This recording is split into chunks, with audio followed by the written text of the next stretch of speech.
Hi friends, मैं दीक्षा Gaur career विज्ञान में आपका स्वागत और अभिनंदन करती हूँ। तो चलिए फ्रेंड्स, आज का इम्पॉर्टेंट टॉपिक शुरू करते हैं। और आज का इम्पॉर्टेंट टॉपिक कुछ जानवरों से रिलेटेड है, जहाँ से 1 से 2 नंबर आपसे पूछ लिए जाते हैं। तो फ्रेंड्स, इसकी बिल्कुल मत करिएगा, क्योंकि ये इम्पॉर्टेंट टॉपिक है। जैसा मैं पहले भी आपको बता चुकी हूँ कि मैं जो भी करा रही हूँ, जो भी पढ़ा रही हूँ, इम्पॉर्टेंट ही पढ़ा रही हूँ। मैं बहुत ही छांट के लेके आती हूँ और मैं एनसीईआरटी की बुक से ही पढ़ा रही हूँ। तो फ्रेंड्स, जहाँ से आपको क्वेश्चंस बनने हैं, जहाँ से पूछे गए हैं, वो मैं आपको बता रही हूँ। और मैं क्वेश्चंस भी दिखाऊंगी कि किस तरह से क्वेश्चंस बने हैं। तो चलिए फ्रेंड्स, शुरू करते हैं। फ्रेंड्स, ये एनसीईआरटी की बुक है और आप जानते हैं कि एनसीईआरटी से ही सवाल पूछे जाते हैं सीटेट में।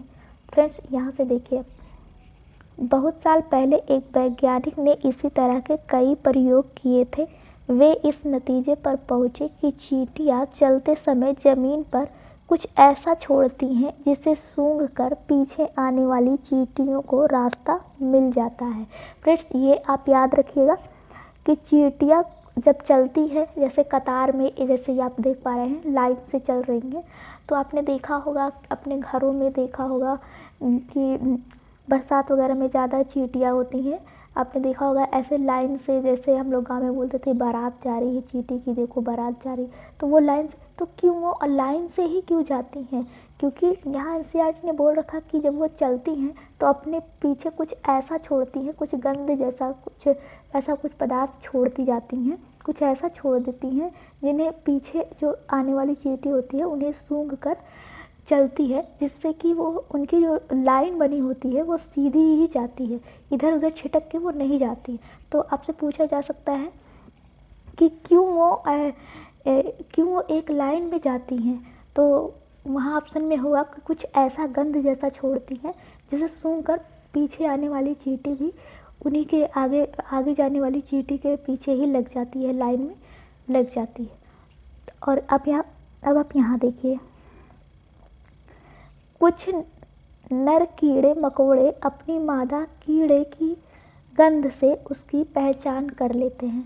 ये बोल रहा है कुछ कीड़े मकोड़े ऐसे होते हैं जो अपनी मादा यानी फीमेल पार्टनर को उसकी गंध से ही पहचान लेते हैं। जैसे फ्रेंड्स, आपने वो गाना सुना होगा ना, तू धरती पे चाहे जहाँ भी रहेगी, तुझे तेरी खुशबू से पहचान लूँगा। तो फ्रेंड्स, ये गाना आप याद रखिएगा। आपको गाना तो याद है, जब आज के बाद अब जब आपको ये गाना याद आएगा तो ये कीड़ा भी याद आ जाएगा। और वो कीड़ा है कौन जो अपनी मादा को कई किलोमीटर दूरी से ही पहचान लेता है? फ्रेंड्स, ये देखिए, इंसान तो नहीं उतना प्यार करते अपने फीमेल पार्टनर को, लेकिन ये जानवर, ये कीड़ा इतना प्यार करता है कि कई किलोमीटर से ही पहचान लेता। आप देखिए, यहाँ लिखा हुआ है, मैं रेशम का कीड़ा हूँ, मैं अपनी मादा को उसकी गंध से कई किलोमीटर दूर से ही पहचान लेता हूँ। देखा आपने, ये रेशम का कीड़ा और ये अपने फीमेल पार्टनर को कई किलोमीटर दूरी से ही उसकी गंध से पहचान लेता है।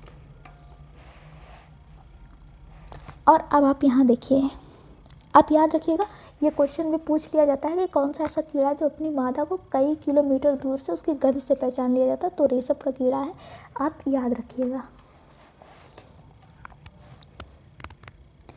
ये देखिए, क्या तुम कभी मच्छरों से परेशान हुए हो? सोचो, उन्हें कैसे पता चलता होगा कि तुम कहाँ हो? मच्छर तुम्हारी शरीर की गंध, खासकर पैरों के तलवे की और तुम्हारे शरीर की गर्मी से तुम्हें ढूंढ लेता है। तो फ्रेंड्स, आपसे यहाँ क्वेश्चन पूछा जा सकता है कि मच्छर हमें या इंसानों को कैसे पहचान लेता है कि इंसान यही है, और वो वहीं पे पहुँच जाता है। तो वो क्या बोल रहा है एनसीईआरटी में, अपने बुक में क्या बोल रखा है? तुम्हारे शरीर की गंध, यानी कि मनुष्य के शरीर की गंध से और ख़ासकर पैरों के तलवे से और शरीर की जो गर्मी निकलती है उससे ढूंढ लेता है, उसे पता चल जाता है कि यहीं पे है। कुत्ते के बारे में एनसीईआरटी ने कुछ बोल रखा है, आप उसे भी देखते चलिए। ये देखिए, ये कुत्ता है और ये कुछ सूंघ रहा है, और यहाँ लिखा क्या है आप देखिए,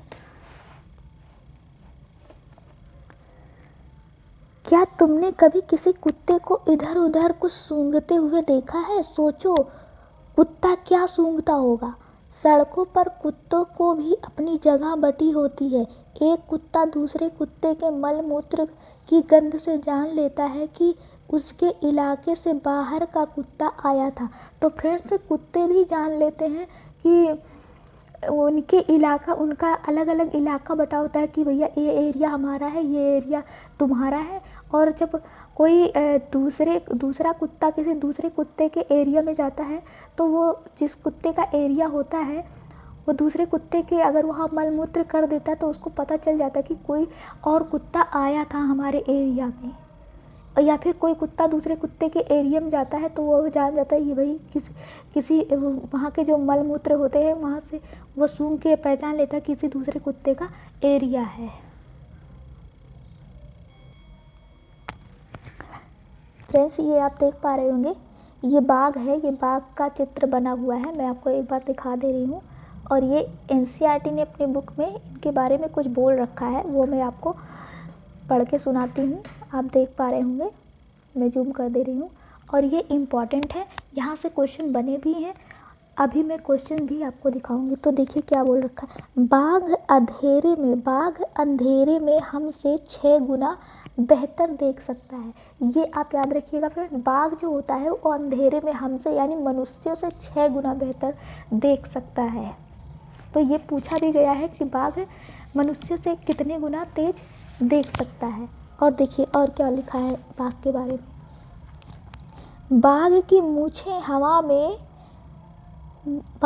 मूछें हवा में हुए कंपन को भांप लेती हैं और उसे शिकार की बिल्कुल सही स्थिति का पता चल जाता है।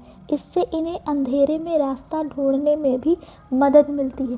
क्या बोल रहा है कि बाघ जो है, बाघ की जो मूछें होती है हवा में हुए कंपन, हवा में जो कंपन हो रहा है उससे पहचान लेते हैं। इनकी जो मूछें होती हैं, मूछें नहीं रडार होती हैं, आप कह सकते हैं कि मूछें नहीं रडार होती हैं।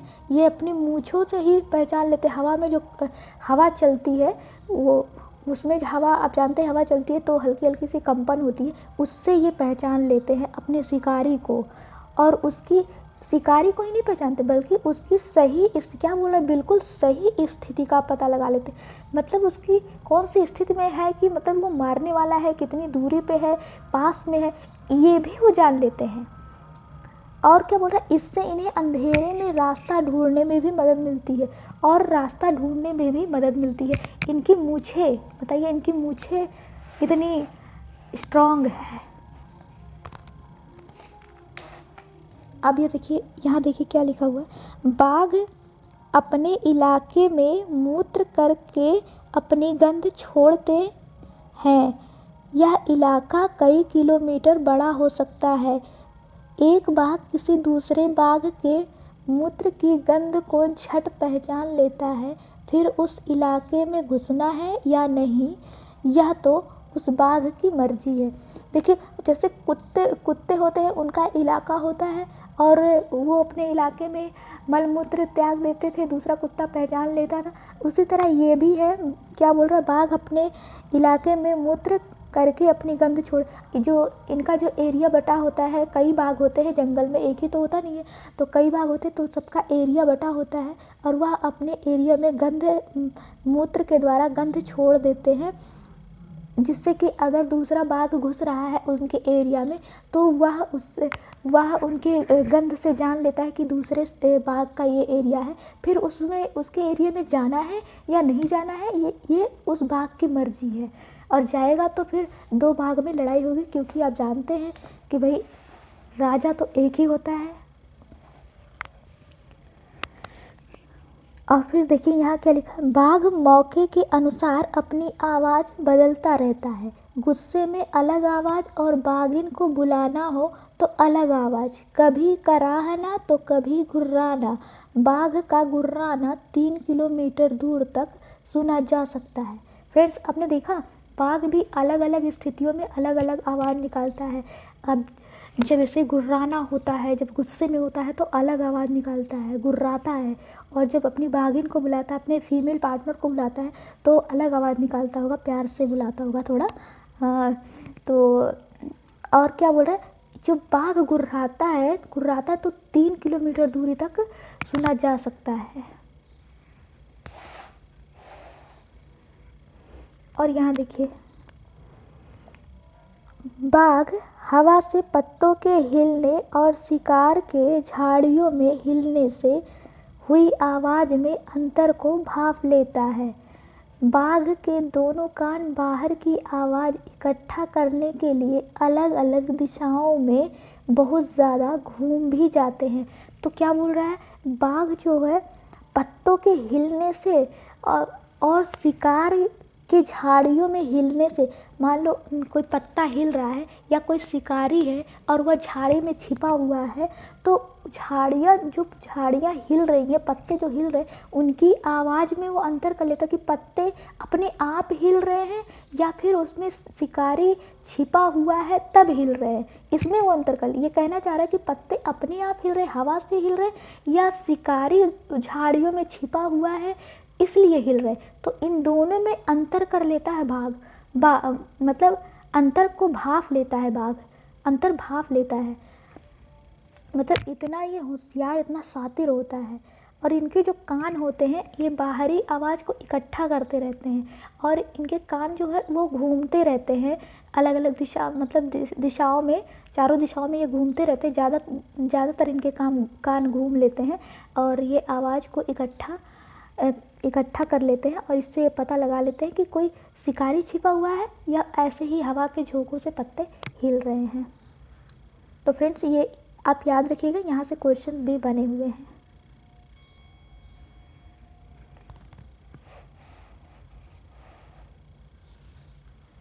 फ्रेंड्स ये याद रखिएगा, ये इम्पोर्टेंट टॉपिक है, मैं दिखा रही हूँ। ये देखिए,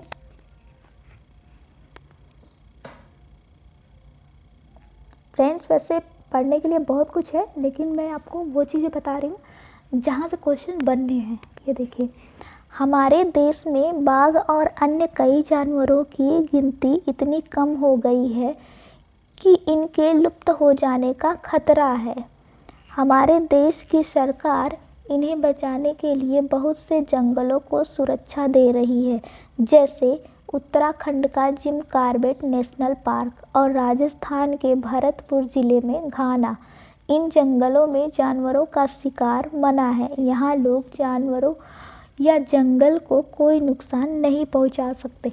तो फ्रेंड्स आप जानते हैं कि इनका शिकारी लोग जो है वो शिकार कर ले रहे थे, इसीलिए सरकार ने ऐसे रोक लगा दिए है कि अब जानवरों को ना तो कोई पकड़ सकता है और ना ही तो उन्हें पालतू बना के रख सकता है।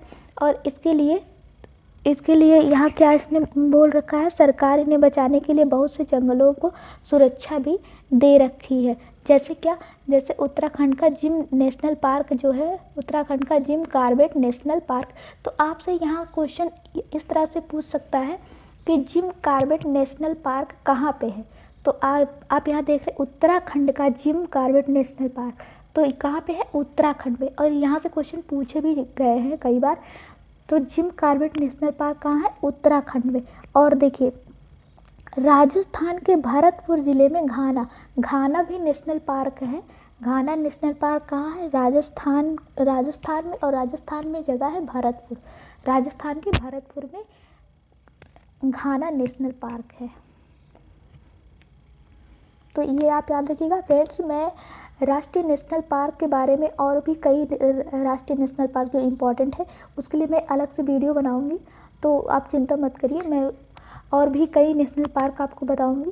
ज़रूरी नहीं है कि 2 दिया है तो 2 ही पूछे, और भी पूछ सकता है। जो इम्पोर्टेंट है वो मैं अलग से वीडियो बना के आपको बताऊंगी। फ्रेंड्स ये देखिए, यहाँ लिखा है मज़ेदार बात। और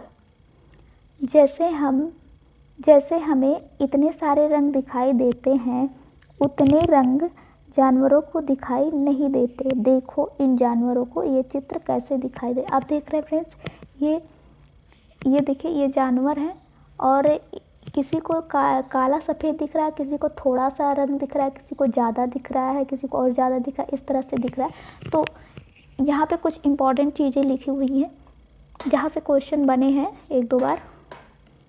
ये देखिए, इसे आप इस पे फोकस करिए आप। ये देखिए, आम तौर पर माना जाता है कि दिन में जागने वाले जानवर कुछ रंग देख पाते हैं, रात में जागने वाले जानवर हर चीज़ को सफ़ेद और काली ही देखते हैं। ये फ्रेंड्स याद रखिएगा, ये लाइन इम्पॉर्टेंट है। ये बोल रहा है कि दिन में जो जानवर जागते हैं वो तो कुछ रंग देख पाते हैं, जो दिन में जागते हैं जानवर वो कुछ रंग देख पाते हैं, पर रात में जो जानवर जागते हैं वो हर चीज़ को काली और सफ़ेद देखते हैं। जो रात में जागने वाले जानवर होते हैं वो काली और सफ़ेद रंग में ही देख पाते, पर जो दिन में जागते हैं जानवर वो पूरा रंग तो नहीं देख पाते लेकिन कुछ कलरफुल देख लेते हैं। तो ये इम्पॉर्टेंट हो जाता है। यहीं से आप एक लाइन और याद रख लीजिएगा फ्रेंड, चील, बाज और गिद्ध जैसे पक्षी हमें 4 गुना ज़्यादा दूर से देख पाते हैं। जो चीज़ हमें 2 मीटर की दूरी से दिखाई पड़ती है वही चीज़ ये पक्षी 8 मीटर की दूरी से देख पाते हैं। फ्रेंड्स ये इम्पॉर्टेंट है, याद रखिए। चील, बाज और गिद्ध, जैसे चील और बाज और गिद्ध ये जो होते हैं वो हमारी अपेक्षा यानी मनुष्य की अपेक्षा 4 गुना दूर तक देख पाते हैं, 4 गुना दूर देख पाते हैं। जैसे कि हम कोई चीज़ 2 मीटर की दूरी से अगर देख पा रहे हैं तो ये 8 मीटर की दूरी से देख सकते हैं। मतलब देखिए यहाँ लिखा है ना कि 2 मीटर दूरी से अगर हम देख पा रहे, मनुष्य देख पाते हैं, तो वही चीज़ ये 8 मीटर की दूरी से देख लेते हैं। मतलब हमसे ज़्यादा दूरी से ये देख सकते हैं। तो फ्रेंड्स आप याद रखिएगा, चील, बाज जो गिद्ध होते हैं वो मनुष्य की अपेक्षा 4 गुना ज़्यादा तेज देखते हैं। तो ये इम्पॉर्टेंट हो जाता है। तो फ्रेंड्स अब मैं आपको बताती हूँ कि क्वेश्चन किस तरह से पूछे गए हैं।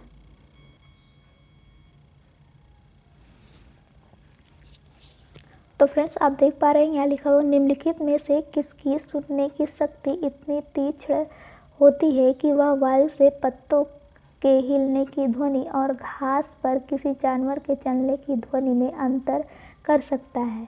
और ये पूछा गया सीटेट 2016 फरवरी में। तो फ्रेंड्स अभी आपने पढ़ा है कि पत्ते वायु से हिल रहे हैं, हवा के झोंकों से हिल रहे हैं, या फिर उसमें कोई शिकारी छिपा हुआ पत्तों के बीच में, झाड़ियों के बीच में, इस वजह से हिल रहे हैं। इन दोनों में फ़र्क कौन कर लेता है? तो अभी आपने पढ़ा बाघ कर लेता है। ठीक। और देखिए, कुछ जानवर रात में जागते हैं। ये जानवर हर चीज़ को जिन रंगों में देखते हैं वे हैं, यानी वे कौन से रंग? और ये पूछा गया सीटेट 2014 फरवरी में। तो अभी आपने पढ़ा जो जानवर दिन में जागते हैं वो तो कुछ रंग देख लेते हैं, लेकिन जो रात में जागने वाले जानवर वो हर चीज़ को काली और सफ़ेद देखते हैं। तो यहाँ सही हो जाएगा काला और सफ़ेद।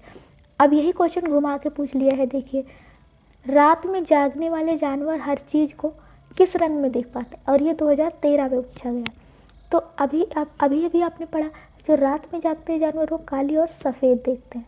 तो फ्रेंड्स आज के लिए इतना ही, मिलते हैं कल नेक्स्ट वीडियो में और एक इम्पॉर्टेंट टॉपिक के साथ। फ्रेंड्स मैं जो भी टॉपिक ला रही हूँ इम्पॉर्टेंट ही ला रही हूँ, और यहाँ से आपको किसी न किसी शिफ्ट में तो पक्का मिल जाने, क्योंकि आप जानते हैं सीटेट का एग्ज़ाम एक ही दिन नहीं होगा, कई शिफ्टों में होगा, कई दिन होगा। तो किसी न किसी शिफ्ट में मिलना ही मिलना है, श्योर है। आपको ये नहीं पता है कि आपका एग्ज़ाम कौन से शिफ्ट में होगा और उसमें कौन से क्वेश्चन से बनने वाले हैं। तो और सीटेट अपने बुक में एनसीईआरटी से ही पूछता है, तो कहाँ से पूछेगा? आखिर बुक से ही पूछेगा, कहीं और से तो उठा के देगा नहीं। तो फ्रेंड्स मैं आपके लिए इम्पॉर्टेंट टॉपिक लेके आ रही हूँ। तो प्लीज़ आप, अगर आपको पसंद आता है तो लाइक करें और हमारे चैनल को सब्सक्राइब करें और अपने फ्रेंडों तक भी ज़रूर पहुँचाएँ। तब तक के लिए बाय बाय, टेक केयर।